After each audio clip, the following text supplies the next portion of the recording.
Voila! InShalla and Ashe. Blessings to you, my energetic beings. I'm sending blessings to you anyway. Happy Valentine's Day. And even though the authentic origin of Valentine's is kind of unknown, or at the very least, it's pretty vague in the details, but according to legend, it's this celebrated death of this anniversary of a Saint Valentine, who is the saint in 270 AD. And he defied the emperor's orders and married couples to spare the husbands from war. You could actually read more about that, all this love juice. There's lots of resources out there, but welcome to today's Daily Snippet. Once again, I am your host. I'm a practicing holistic medium, a subtle energetic surgeon, merging these indigenous technologies, the spirit of the Dagara tribe in Burkina Faso, West Africa, with the subtle energies, elements, elemental beings. Basically, it's the elemental realm into the imaginal realm, if you will, with offerings, rituals, and prescriptions to really add to your own personal container, the juice. But holistically, my intention really is to merge these indigenous wisdoms and technologies with the subtle realms and the etheric highway to assist you into navigating your prime directive, your inner genius, just reintroducing you to the magic being that really resides within you. My name is Tanya D, and welcome to my virtual medicine room. I've tried to move things around a little bit. But if you haven't already, please be kind and subscribe, please, to my YouTube channel, Tanya D, and hit the bell button so you're notified. And also, if you don't mind, really liking the video so the algorithm on YouTube will echo out the message to suggest me to like-minded users out in the galactic universe. And being that our intuitive gifts or our psychic assets are online today, just filling into the frequencies and the vibrations of love, the heartfelt, the joys of the heart, and usually a great laugh is what's often called for. So it's like telepathy is also open, a channel to that, and to even possibly have an otherworldly conversation. So as our light streams connect more to our spiritual acumen, we really can upcycle our ability to literally hear the Great Spirit. So it might come in as an echo, a feeling, a sense, or literally the voices, right? But it really is the time, and give it space to open the door to level up a notch to this higher frequency, this octave, just transforming our outer world to be in alignment with our inner world. So with the messages of today, I really felt called to bring in the seers, just being mindful of our feelings. It's as if our solar plexus and our sacral are collaborating. So this is like our emotional field and our mental clarity, if you will. That's what's beaconing and the main ingredient through our heart center, like coming to the village, to really call in spirit through the channel of telepathy, if you will, and just tuning in and getting a gut sense and paying attention to our feelings. And with the moon in the early degrees of Leo, it's like our inner heart is online, our inner baby, if you will, that little love child within each and every one of us. My musing meditation is ready in the corridor, so super juicy, exciting for that as well.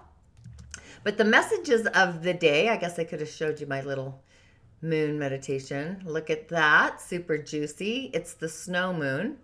But the seers, there we go. Look at this juicy card. You cannot make this stuff up, right? Sorry, I have to search up because of where my computer is in relation to, or my images in relation to my pictures. But this is the Queen of Cups. So literally a delicious juicy card. I don't know if you can see, but it looks like she's got a crystal crown. It looks kind of ethereal, like water above her head. And cups are our emotions, being that we are heading into the full moon in Leo. So she's one of the most intuitive characters within the tarot realm. She's floating in her dream-like state of spiritual connection, and she's asking us how well our emotions have been serving us lately, just reminding us that we have the ability to connect on a much deeper level, the water, right? Feeling and accepting our emotional intuition and just listening closely as a way to understand what is truly, rhythmically, if you will, going on, and just ensure that other people feel heard, listened to, when we communicate with them. Just devoting time to their emotional cues as well, and see the divine beauty in all of life's experiences, whether they're disenfranchising your environmental stress or not. But it takes both the sun and the shadows to make the ocean floor have its sparkle. That actually literally happened to me in a water ritual I did, an indigenous water ritual. But this is just extremely intuitive. It's highly attuned emotional intelligence that we all have, highlighting love, compassion, sensitivity, or empathy, leading with our heart into healing. So just know that our intuitive heart really openly expresses deep, authentic love within the echo of our soul, kind of really. So that totally fits with the magic of today with the Cosmic Highway as well. And then we have the Six of Swords with a message for us that we are moving through a period of realignment, and boy, are we, right? Things can feel super turbulent during these times of transition. Just trust that a better future really is awaiting us. There's always magic on the other side of change and the transition, and that what we resist will really persist. So maybe we are going through a rite of passage or an intense spiritual transformation. So these experiences are generally, they're profoundly personal. You might feel alone right now in your own little corridor, even when it's difficult to accept assistance from others, like the receiving of the gift, if you will. Just remain open to receiving that reception center. Help from the most unexpected places. Could be literally the other side or the other world. Just allowing this gentle support, the movement of the water of the universe, to really move us through this galactic ocean of evolution and kind of lean towards those silver linings on the horizon, the linings on the horizon. Sorry, I just noticed my podcast microphone, but that's okay. You don't care. My podcast is out today too. It's The Elements of Life. Totally amazing. But, you know, we all need more sunshine, right? I'm feeling the spring coming in. And sometimes we find ourselves little floating adrift like on a log because we think we're ready to move on, but our heart space is still anchored to the past. So it's like, what old chapter needs to be closed off? Just chasing guidance in the form of renewed hope and getting ready to explore fresh beginnings on the opposing shore, the opposite shoreline. So it really is time to accept help as we easily cross into this new transition, because ultimately there is help arriving. So it would be a perfect time, similar kind of to a rite of passage. Again, more healing and more moving beyond trauma, the shadows of the past, and getting support from others. It's kind of like a spiritual transition or a journey, or even our own personal authentic evolution. And just to know, having a knowing that help or assistance is going to arrive in the perfect space and in the perfect time. That's kind of how I see that. Then we have the Page of Swords. Again, this is all about restless energy, curiosity, or even just a thirst for more information, learning new things, possibly even becoming an apprentice or a student, having those intellectual pursuits, learning to expand our consciousness, if you will, opening up to life's new opportunities, the golden ones, hopefully. So this is like the magic of a quick-witted communicator that's often compelled to share a variety of ideas or messages that might be profound, and oftentimes they possibly could be a little too talkative, which sometimes I talk a lot and sometimes I talk not at all. And in doing so, it becomes a little too much for others to kind of process. Sometimes I feel and sense so fast my words can't keep up with what's the rhythm that's going on. But having this intense energy can really come across to a lot of people as unsettling or nervousness. So yeah, but it's just a suggestion to use an air of inventiveness, swords, inventiveness in our current pursuits. So our goals will be met by walking a path of honest discovery, spiritual truths, especially where other people are concerned. So just keep the light bulbs literally turned on, the curiosity, and cultivate a beginner's mindset as we strive to learn new things, and avoiding falling into the trap of gossip, even arrogance within your communication, your validation of that. So the last card we have is the 10 of Cups. So I found it curious that we started out with the Queen. Now we're ending with the 10, and we had the swords in the middle of our day. But the final message is otherworldly. If you've noticed that, it's upside right, I should say, the other world. But this one has this powerful energy of connected hearts, giant love, devoted acceptance. So it's often seen as one of the big happy family cards. So it's this giant yes for relationships, love. It really kind of predicts a fairy tale ending, if you will. But hey, you get to decide what that looks like. So what this soulmate or unicorn ending looks like for you, right? Or a mermaid could be. Just allowing our heart's expansive energy to pour into all of our connections, the chalice, the heart chalice, including our community, whether it's a virtual community online or our actual village, which mine happens to be the fur village. The Wetames are everywhere. But being that this card is otherworldly, it's a suggestion that we need to look at how we feel about ourselves within our relationships. Looking for a white picket fence in order to find that happiness. You know, I talked about that in my book, Changing Faces, about the white picket fence. I knew I was never going to have a white picket fence. That was not my calling. But in doing so, I just know my own happiness and remember my own personal joy is only going to come from the inside of my essence to the outside. But by waiting for other people or better things to create happiness for us, that really undermines our own power to create these feelings of our own essence of love and just bringing gratitude and generosity in our day-to-day life and every day forward, future forward, focusing on others and giving them our energy, our essence through our time, compassion, kindness, service, you know, living in a state of oneness by bringing harmony and love into our personal inner garden and also sharing it outside of ourselves to our relationships. So usually on Valentine's Day, there is a lot of disharmony. There's some kind of dispute over miscommunications, struggling in our relationships, or even having otherworldly unrealistic expectations, not feeling worthy of love even, but we all get love in a variety of ways, and somebody's way of loving you might not be the way you want love to come to you, right? So it's just about readjusting our collaboration or of what love is for each and every one of us, and just know we all have an idea, you know, blessings of gratitude along with what doesn't no longer serves us, right? But I usually find the gift given is the gift the receiver would like. So if somebody gives you a gift, that's usually the person would like that gift for themselves, kind of thing. Even like a Christmas gift. I always buy people things that I think are juicy, but sometimes you have to sit in, right? Because they're in your village, so hopefully they like what you like, but it's the opposite forcing or the opposing forces, if you will. So for myself, I love to cook. That's just kind of how I share my love space.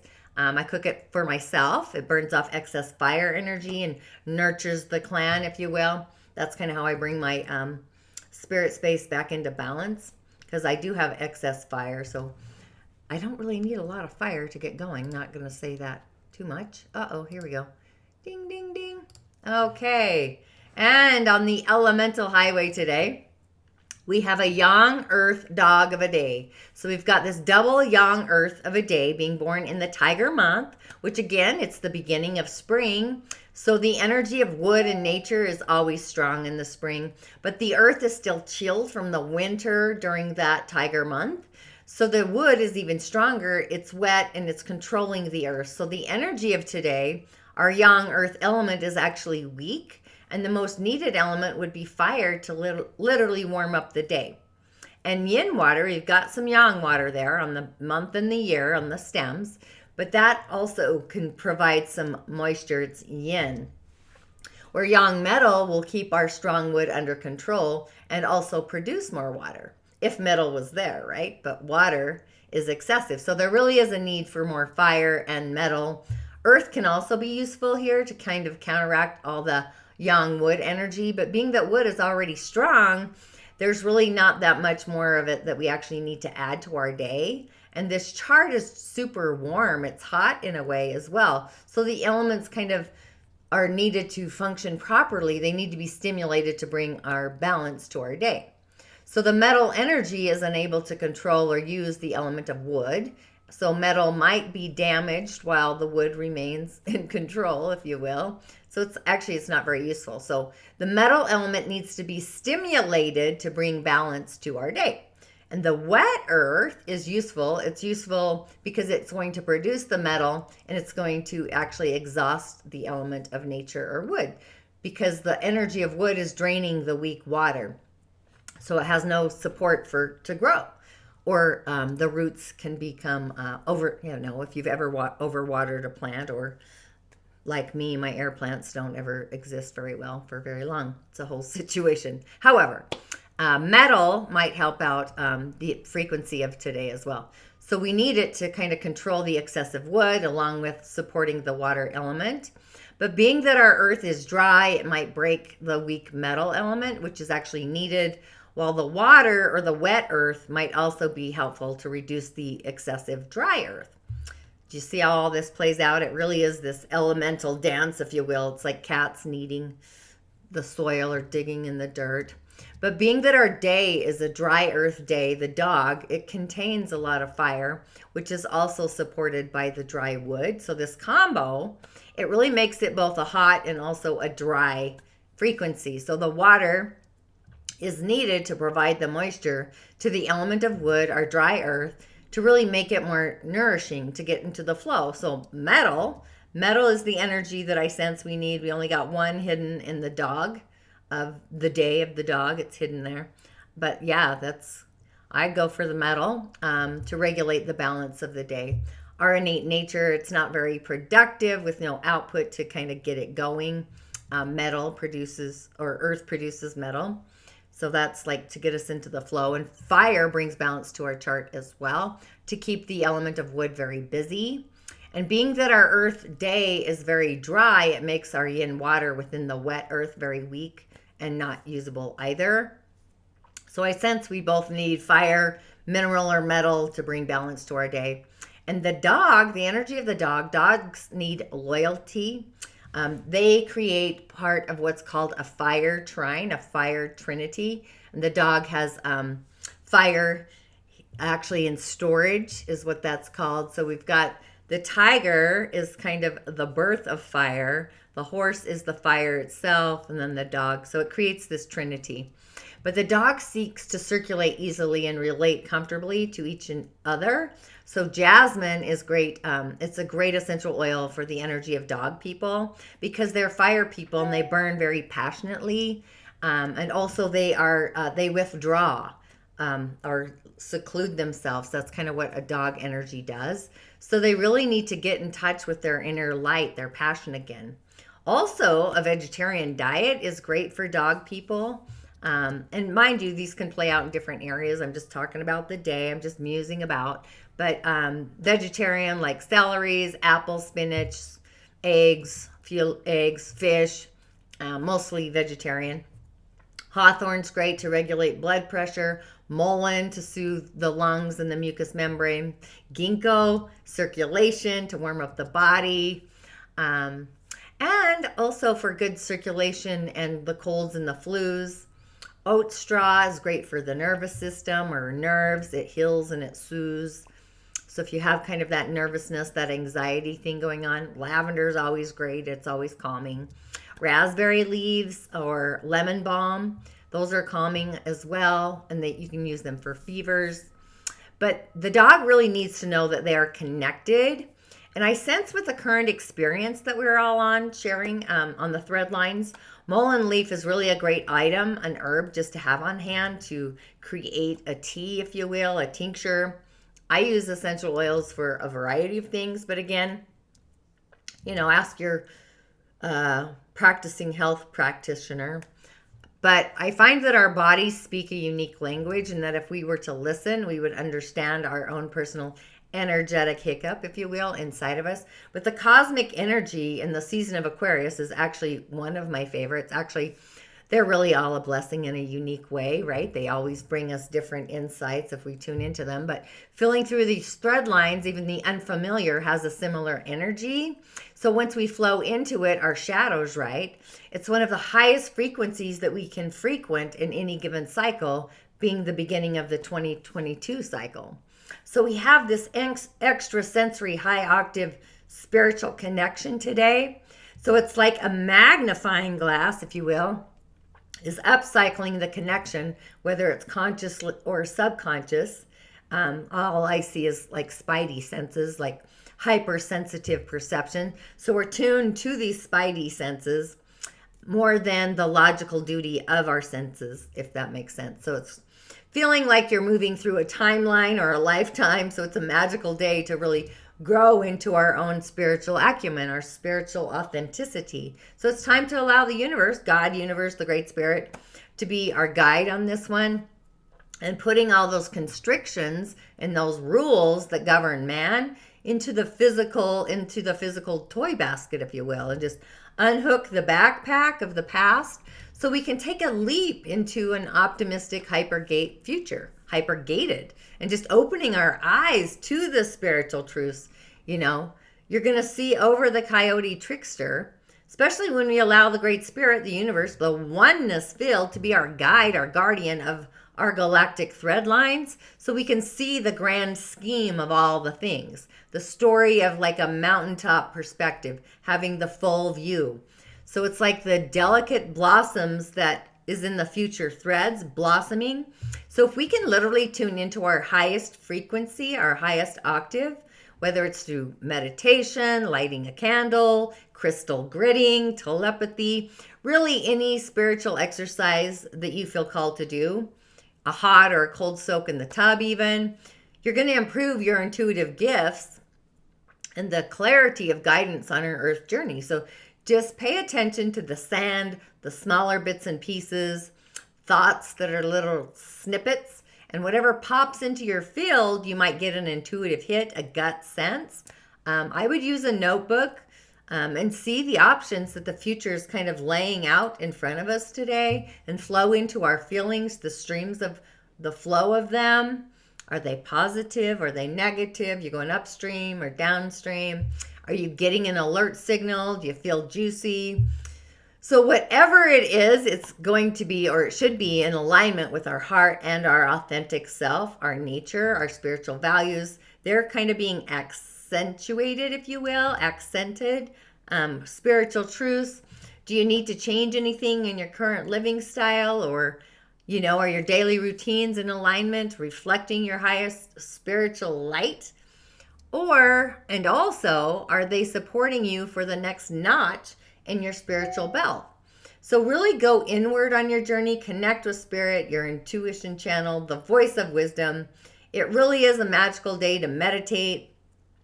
You could just meditate on the word love if you wanted, and just let go of the material as we really upcycle into a spiritual, holding space and holding the line. So with our crown on line, our solar plexus and the sacral, you know, we really do have a bounty happening right here. Along with the elemental realm, we could use fire, metal, and earth. Fire is going to support our day. Metal's the output or the performance of the day. So I would literally put a mix together of all these ingredients. It's like the crystals, the stones, the bones, a candle, white, yellow, or red, the color of light or white, just higher elevated colors. It really feels atmospheric in a way.